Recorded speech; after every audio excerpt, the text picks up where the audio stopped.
politicians would respond quickly. If people would just rise up and say, damn it, this is not the America I'm going to live in. This is too great of a country to let this happen again. I am not going to let this happen again. And I am not going to come on another damn TV show either after the next one of these shootings, Pierce, because I haven't done it for 10 years. To be nice to you, and you're a good guy, and you made a good case to me to come on, but I'm sick of this. I refuse it. I refuse to live in a country like this. Michael Moore on this show just after the movie theatre massacre in Aurora, Colorado. He's back with me now, and sadly we are talking about guns again. Michael, why the change of mind? Well, your people, your producers, have called me since Aurora. That was back in July, throughout the fall, when there were a number of what we call now the smaller massacres, right. The 4 or 5 or 6 that are killed. And I said, I told you I'm not coming back on here after every gun shooting. Let's bring in that guy that made Bowling for Columbine. And after Newtown, of course, your people here asked me to come in. I've not gone on a single show since Newtown to talk about this, because as I said to you that night, I'm not going to be a pundit about this. I'm going to be a big pain in the ass about this. I'm going to act. I'm going to be doing things. Now, for instance, this Saturday night, I've joined with Move On and a whole bunch of progressive groups, and we're holding thousands of house gatherings in people's homes this Saturday night. We're all going to watch Bowling for Columbine together, and then I'm going to be live in their living rooms via the internet to take questions, to discuss what are we going to do. Grassroots all the way, all across America. Anybody can do this too. We had an amazing statistic just before we went to break there. Nearly 3,000 Americans have been killed with guns since Sandy Hook. That is nearly as many people died on 9/11. Yeah. Can you imagine if the response in America to 9/11 had been, we can't do anything, we can't get the votes? Yeah. Because that's as many Americans that have been killed with guns. You know, I also read today that in Newtown, they have a doubling of the rate of people in Newtown alone applying for gun permits, because the NRA have got out there and said, you all need to be armed. Everybody in America must be armed. Teachers, nurses, and so on and so on. 2 big rock stars, Rob Thomas and Nikki Sixx, tweeted the same thing today. Here you got Michael Moore on the show. Would love to hear him talk about his blog on guns. And the reason they said that is that you said in your blog about Sandy Hook, this was last week, it may take a moment as dramatic as one of those parents releasing the pictures of their child after they had been slaughtered by Adam Lanza in that school that day. Why do you think that would make the difference? Well, because some of those parents were offended by it. They felt it was an offensive suggestion. No, there was something on Fox News.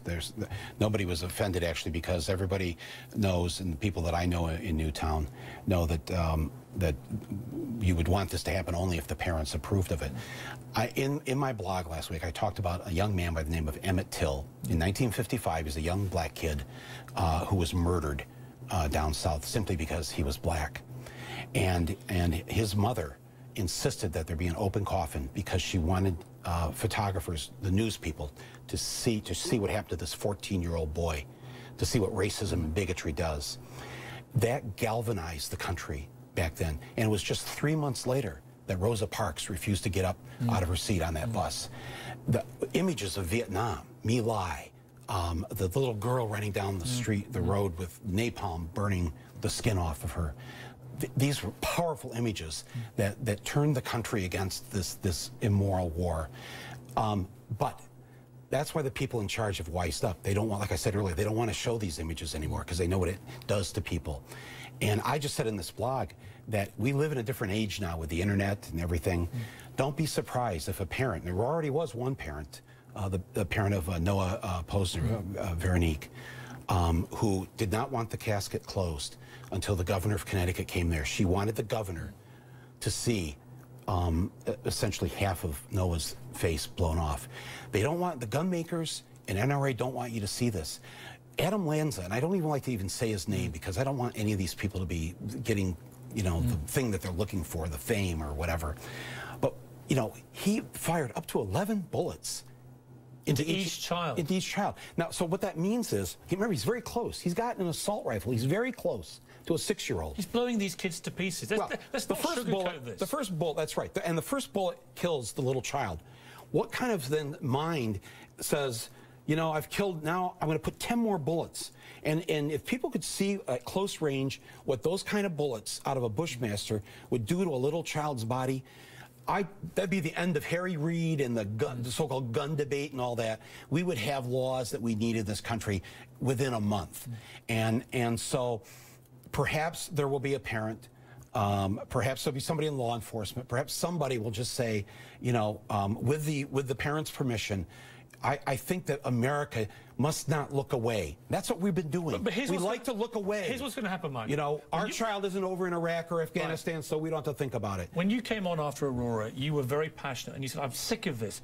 Yet within 4 months, we had an arguably even worse atrocity happen. Yesterday, only yesterday, we had this young student who was armed to the teeth in his room. He had an assault rifle, a handgun. He bought 1,000 rounds of ammunition. He'd ordered a load of stuff on the internet. It arrived that day. He had 4 bombs. 22-bullet magazines. Let's take a look at what the police chief, sheriff, said down there after this discovery. I don't think that you acquire 210-round magazines and numerous 22 capacity magazines, and that you purchase 1,000 rounds of ammunition, and that you purchase the 45 ammunition. I don't think you just do that as a joke. Right, and in Columbine, those 16-year-old kids went to Kmart, and they sold them hundreds, thousands of rounds of ammo. A teenager was able just to walk in, and nobody says it. Yes, it's still happening. No, it's still happening, and that's why the guy Holmes in Aurora. There will be an Aurora. There will be an Aurora next month, and there'll be a Sandy Hook the month after that. And this is just going to keep going on and on and on until people rise up, until people take Harry Reid by the collar and say, "Who the hell do you think you are? This is our country, Harry Reid." And he should be ashamed of himself. He should absolutely be ashamed. As should every senator in that U.S. Senate. Do we get his who is voting against their principles? What's his? Is it Harry.Reid? Harry_Reid, and that's R-E-I-D at reid.senate.gov. That's his official Senate address. That's his, 10 million emails. Make your voices heard. I agree with this. Tomorrow morning. No, I'm serious. And listen, if you're watching this and you don't take the time now to send him an email, don't complain about it after the next shooting, because we know the next shooting is going to happen. Let's take another quick break. I want to stay on guns for a little bit, then we're going to talk about the Pope. But I feel angry about this day. I think this is a day that is shaming America, shaming the Senate. Shameful Democrats. We're absolutely, absolutely shameful.